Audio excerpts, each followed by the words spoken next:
Hello and welcome to today's press conference with the Nordic leaders and the President of the European Commission. Following the press conference, the webcast will be available on the Swedish government website, government.se.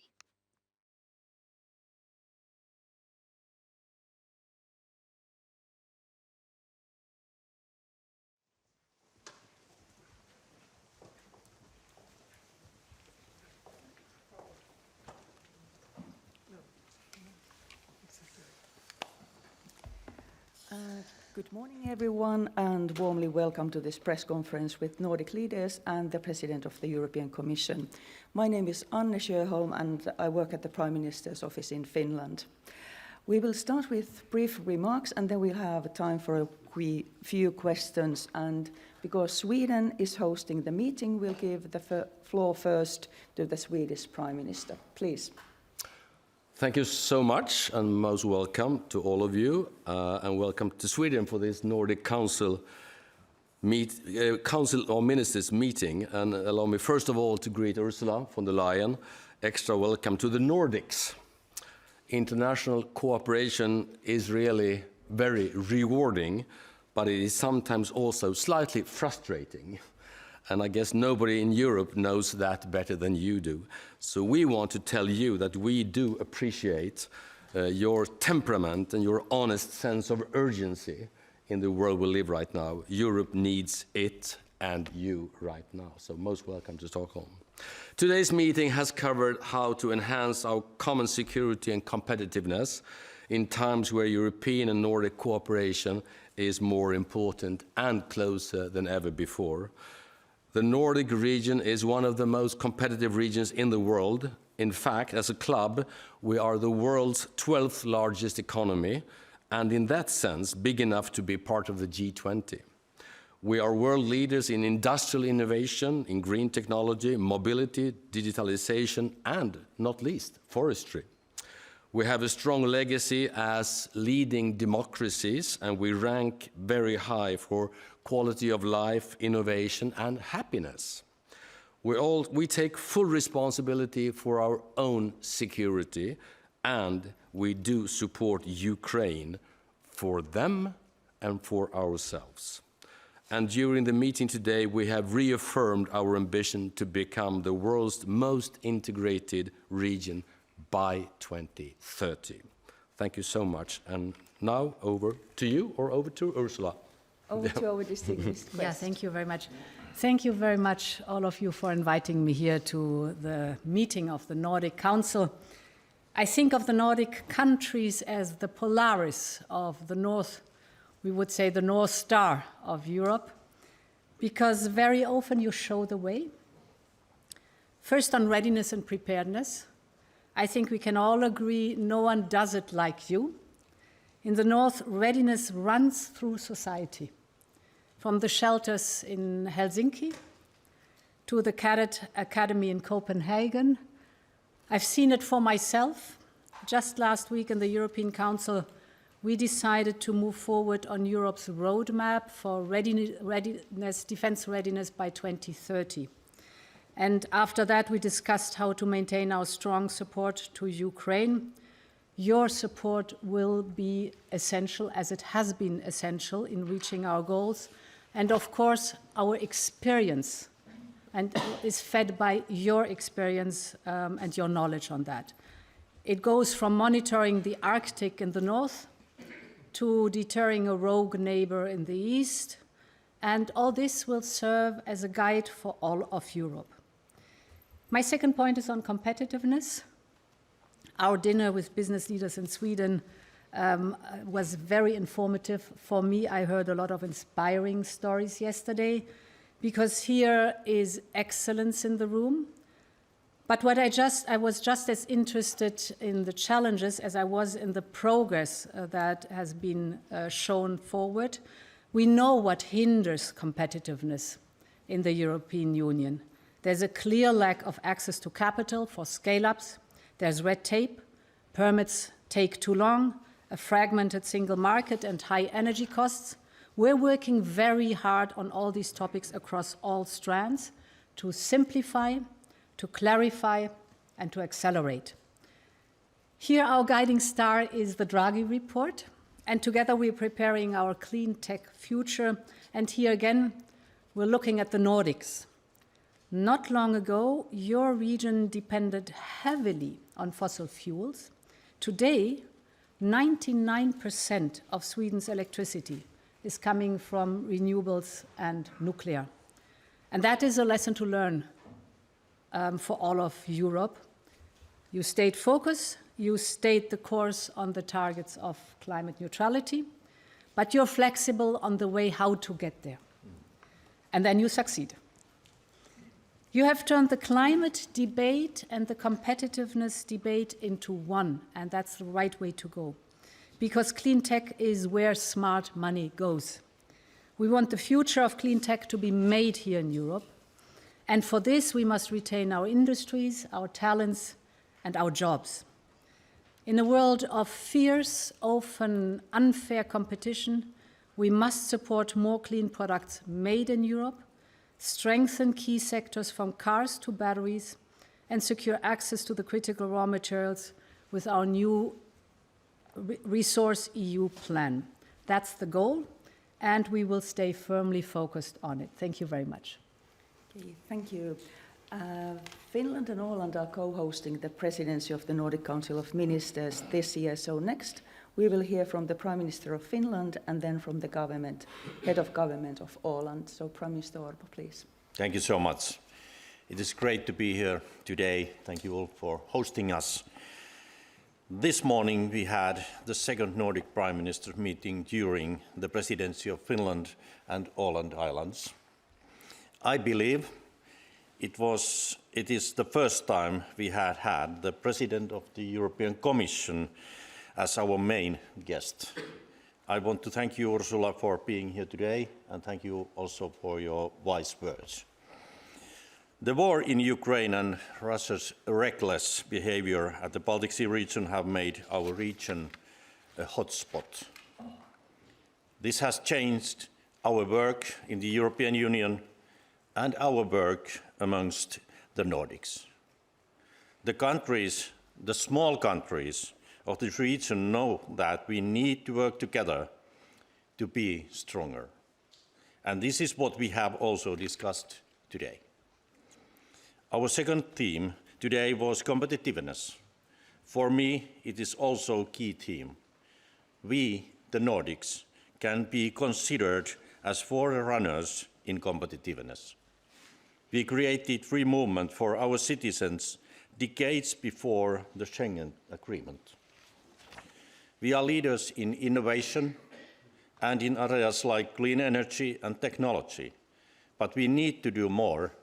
Also here, working together is the key. I think this morning's meeting have had an air of determination and also hope. Anyone who follows the news can see that the Nordic countries must stand together, as well as Europe must stand together. It is expected that politicians, businesses, and civil society will work together to build a stronger Nordic region and a stronger Europe. With our own clean energy, our own supply chains, and our own defense, but also with sustainability, equality, competitiveness, and education for all. Thank you. And then we will proceed in the order of time in office, and I'll give the floor to the Prime Minister of Denmark, please. Thank you, and first of all, thank you, Ulf, for hosting us today. Right now we face the greatest threat since World War II. Russia is trying to weaken our societies and to divide us. But they shall know that they will never succeed. So first of all, we have to continue our strong support to Ukraine. They are the first line of defense for the entire Europe Union and our continent. Secondly, we have to rearm ourselves. I'm very pleased that we now have an ambitious roadmap. We have to be able to defend ourselves by 2030 at the latest. And I think all of us in the Nordic region want to work even closer together on defense readiness. We also have to work closer on economy, competitiveness, and as you said, Ursula, green innovation. And that is exactly what we are doing now through simplification and through our strong efforts to setting an ambitious 2040 climate target for the European Union. At the same time, I think as Nordics, we have to hold on to what is most important, to the most important values that we have in the Nordics, our trust in each other, in our societies, our welfare systems, that we take care of those who need a strong welfare society, the freedom to walk in our streets, to be who you are and to say what you want. For us, democracy is a question of human dignity. It was a former Swedish Prime Minister who said that 50 years ago, and I couldn't agree more. So let's keep this in mind as we continue to strengthen the ties between us. Thank you so much. And next, Prime Minister of Norway, please. Thank you so much, and thank you, Ursula, for being here. I think I went directly to a Nordic meeting after I was elected Prime Minister in 2021. And now, having been re-elected and thinking back of those 4 years, how much the Nordics and the Europeans are integrated and how many of the challenges we have to face together, it really strikes me at this juncture. So on competitiveness for Norway, obviously, it is the EEA agreement, which makes us an integral part of the internal market. And by that, we are participating in a lot of the very critical issues we are now doing on defense integration, military integration from our industries, programs to develop the necessities to take care of our security. That is absolutely key, new common initiatives. And on security, I mean, a few months after I came to office, we had the full-scale invasion, and Ukraine has served as a awakening call to what is the security landscape in Europe. It is a strength for all of us that we can approach this as a common Nordic family and a common European family.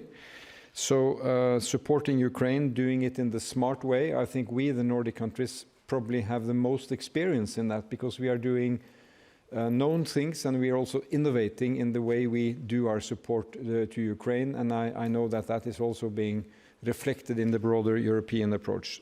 Final remark, we've also had among the Nordic Prime Ministers today a brief discussion on the need to coordinate our work against organized crime, against gangs, against drug trafficking that is really feeding organized crime in modern Europe.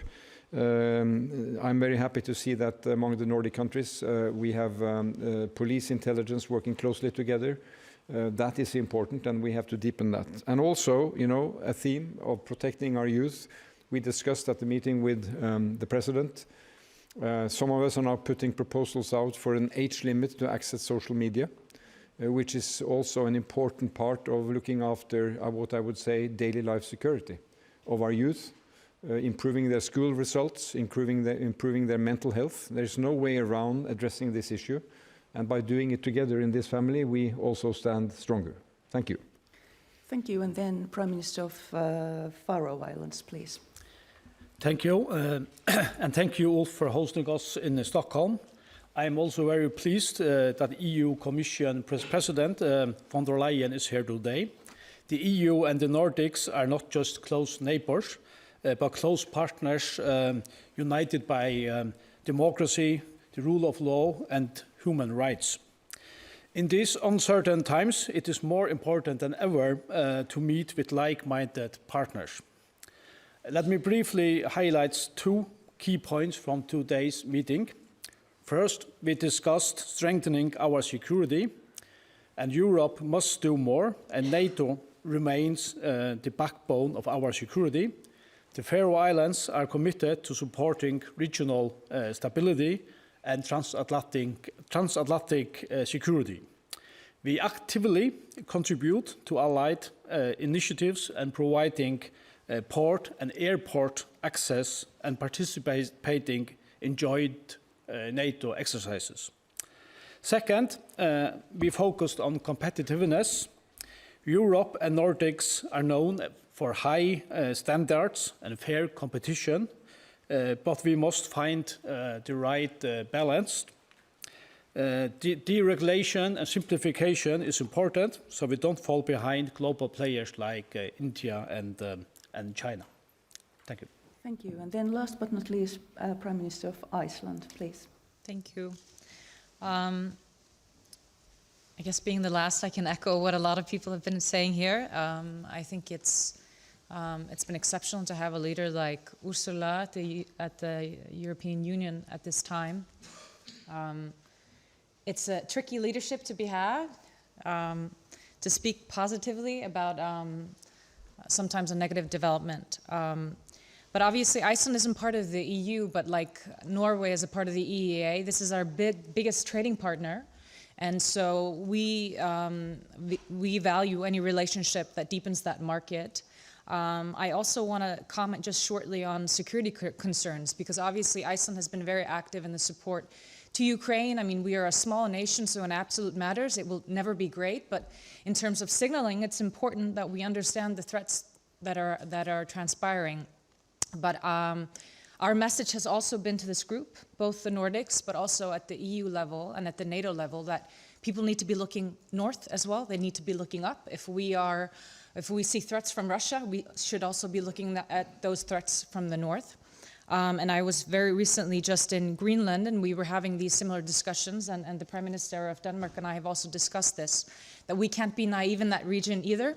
And we've seen very quick developments when it comes to sort of security culture in Iceland as of recently, that we're aware of strengthening our presence in that area, but it needs to be on our terms. Iceland doesn't have a military, but we've been an active part of NATO, so we're strengthening our host nation capabilities, and we're also always emphasizing, even though we have a very strong Nordic cooperation and a strong EEA cooperation, that I mean, the connection with the US is always going to be a strong backbone to everything that we do. I just want to say towards the end, when it comes to this Nordic relationship, we share values that are under threat right now. We have been a guiding light when it comes to democracy, when it comes to human rights. And I just want to echo what Prime Minister Frederiksen said. When it comes to trust, we're worried about security concerns. We need the backup of our public. They need to believe in us. They need to believe in our institutions.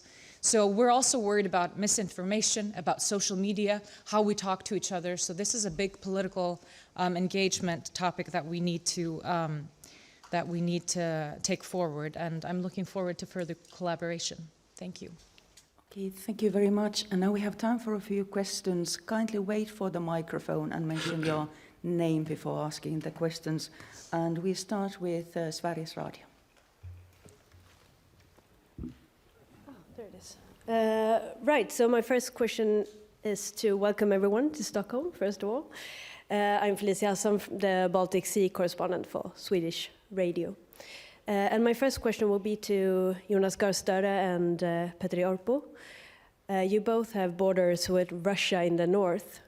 How serious do you consider the threat from Russia in the Arctic region right now? I'm, of course, thinking about the recent testing of the new missile.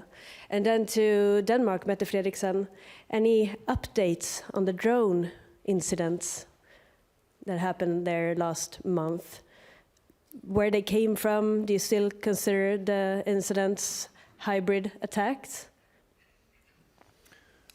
Well, if I can begin, it is a long tradition that Norway follows very closely, testing of Russian military technology in the north. We live 100 kilometers from the world's largest nuclear arsenal. And I think one strength of NATO is that we are ears and eyes to follow that. This is not weapons directed primarily against us, but it is a strategic weapon for Russia. And I think it is a worrying sign that so much emphasis is being put into these developments. And what we learned over the last days, I think, is not a complete story about this potential missile, because that has had a very mixed story in its testing. Again, I think I will use, if Petteri will allow, a Finnish expression that Petteri has shared with me that we are not afraid, but we are prepared. Yes. We know what it is to be a neighbor with the Soviet Union and with Russia, and we are strengthened by having our own defense, which is now scaling up its capacity, but even more so by having Sweden and Finland as partners in NATO, so that we have interoperability in the way we plan also for defense in the north. So there are three dimensions to this from Norway's side. It is our own defense, it's our regional partners in the north, and then of course the NATO partnership with the US and other allies. So if we do our work correctly, we are a threat to no other country, but no other country should have the idea of threatening us. And that makes us pretty confident that we will be able to take care of our own security in that way. Yes, just like Jonas said, we are not afraid, we are prepared. We have always been prepared in Finland. We have our long history with Russia, and that's why when Russia attacked against Ukraine, we decided to join NATO together with Sweden. Today we work inside NATO to strengthen our defense and our security. We work in the European Union, and we Nordics, we work together. I have to say that I'm very happy that when we have brought our roadmap how to strengthen European defense, that Russia is threat number one. And it's crucial because it will be.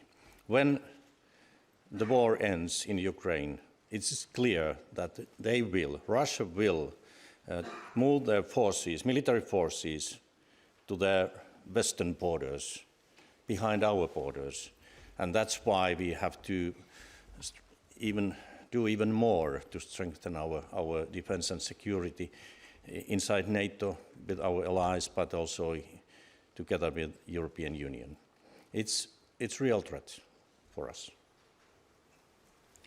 So we have seen now many examples of hybrid attacks into Europe with the migrants in Finland and Lithuania, with sabotage, with cyber attacks, with drones, including in Denmark, with disinformation and Russia trying to destabilize democratic elections, for example.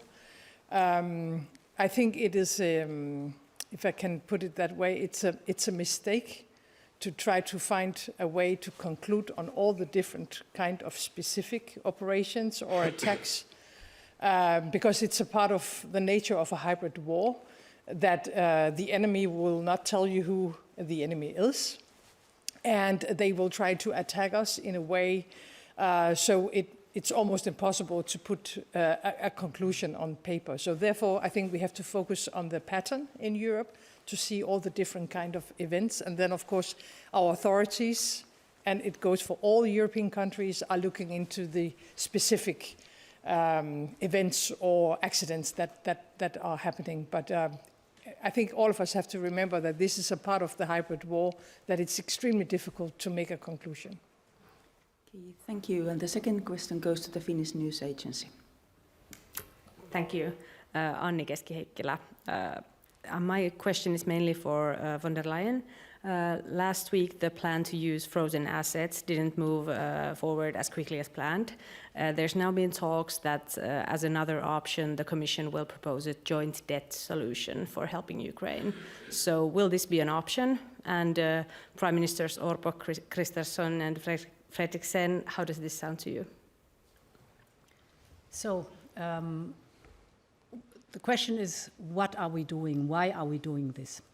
We look at the financing needs of Ukraine for the years 26 and 27, and I'm very glad and grateful that the European Council has committed to cover the financing needs of Ukraine for the years 26, 27, be it the military needs or, if necessary, budgetary needs.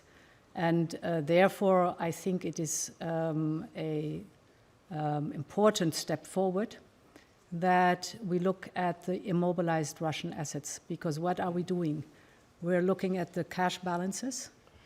The proposal is to take these cash balances to give a loan to Ukraine that Ukraine has to pay back if Russia pays reparations. And therefore, it's legally a sound proposal, not trivial, but a sound proposal. Now the European Council asked for potential options to technical questions that we have there, so we will come with that. But the basic message is very clear towards Russia. We're in for the long haul. We are ready to cover the financing needs of Ukraine, so that we are standing by Ukraine for as long as it takes. Well, I very much agree, and obviously we didn't reach a conclusion last European Council, but we did take a major step, a necessary step, to be able to make that decision. And in this group, you can really count on that. We are very decisive on our will to make that decision on the European Council in December. Let me support what has already been said. I strongly support the idea of a reparation loan. I think, to be honest, it's the only way forward. And I really like the idea that Russia pays for the damages they have done and committed in Ukraine. For me, there is no alternative to the reparation loan. Of course, we need to find a solution to some of the technical questions that has been asked and details. But first of all, this is a political choice. And when we look at Ukraine as a first line of defense, for me, this is not a question about giving money to Ukraine or to give donations to Ukraine. This is a way of defending Europe. And therefore, we need the next step. And we have talked about it this morning. I think what is necessary is to have a conclusion at our meeting in December. So we will be able to move forward from that on. Thank you. I strongly agree with the others, and because we have to continue to support Ukraine. We have to find a solution how we can finance their fight. And that's why, and I see that only reasonable solution is to use Russian frozen assets. And that's why Finland gives whole support, strong support to Commission and Ursula von der Leyen's work to find a solution with Belgium. And I'm optimistic. It is possible. And I hope that, we need to do solution in December Council meeting. Thank you. And then we move to Norway. NRK, please. Yes, good, still morning. First of all, I would actually like to address something you didn't, because I would like to congratulate the Faroe Islands with 2 Nordic Council prizes this year. The first one, I believe, in film ever, and the first in literature in, I think, 39 years, if I'm not mistaken. So congratulations on that. The question, however, is of a little bit more serious character. I would like to address it first to Madam President von der Leyen, and Norway and Iceland. Feel free to add on if there is anything. In the Readiness 2030 plan, there is a will to have a more stable and a more strengthened defense cooperation within the European Union. As you, of course, are aware of, 2 of these countries are not part of the European Union. And does that make, or do you see any challenges with that? Or how long are you willing to let these countries participate in such a cooperation? And is that a problem or a challenge that they are not part of the European Union? Thank you very much. It is a vital asset to our security in the European Union to have Norway and Iceland by our side. Because if we think about European security, we have to think about continental scale. And therefore, I know by experience that Iceland and Norway have to bring a lot to the table. Of course, both Nordic countries, Norway and Iceland, are also members of NATO, and we are working very closely with NATO.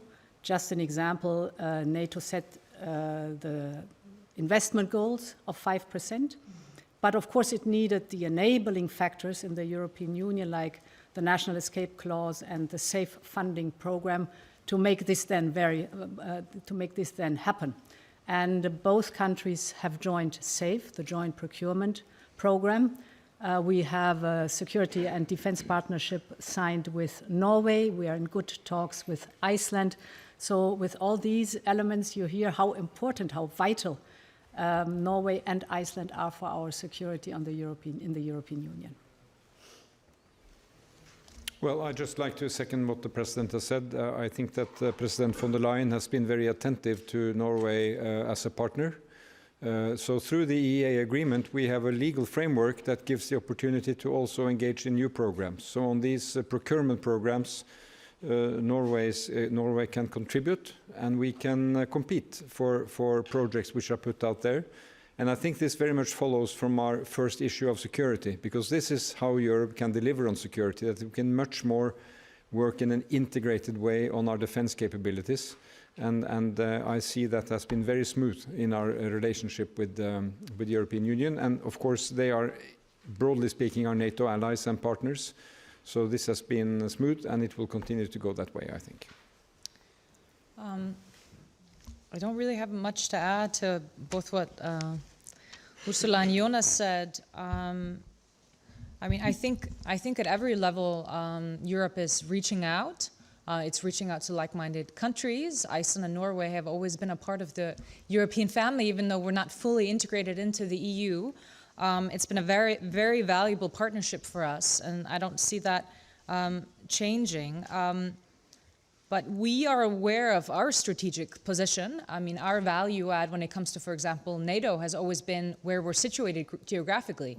And I would be of the understanding that the EU is aware of that as well. But we also have to do our part. We have to invest in our infrastructure. We have to show that we are a good partner as well. And we've only seen positive engagement when it comes to security operations. We've discussed, for example, access to funding when it comes to data cables or security of critical infrastructure. And this is something that the whole of the region shares, especially, I mean, the Nordic region. So I have nothing but positives to say about the security element here. Thank you. And then we give the last question to the Lithuanian TV. Thank you so much for the opportunity. I have a question for Madam President von der Leyen. In recent days, we see the increased number of contraband air balloons that from Belarus are flying to Lithuania and heavily disrupting air traffic. I would like to ask you to comment on that and ask, are there any concrete steps European Union could take to support Lithuania in addressing this issue? Thank you. Yes, thank you very much. First of all, I would like to express my full solidarity with Lithuania in the face of these persistent incursions of the airspace. And this is a provocation. This is a hybrid threat, exactly like you just described, Mette, which we cannot tolerate. And this is one more very good argument for the readiness roadmap and the flagships in it, the Eastern Flank Watch and the drone initiative, the drone defense initiative we're taking together. Because independent what it is, we will not tolerate any incursion in our airspace or our territory, and therefore building up this readiness roadmap is of vital interest. Thank you very much. I think it's time to close this press conference. I kindly ask journalists to please seated just for a few more minutes. Thank you everyone and have a very nice day. Thank you.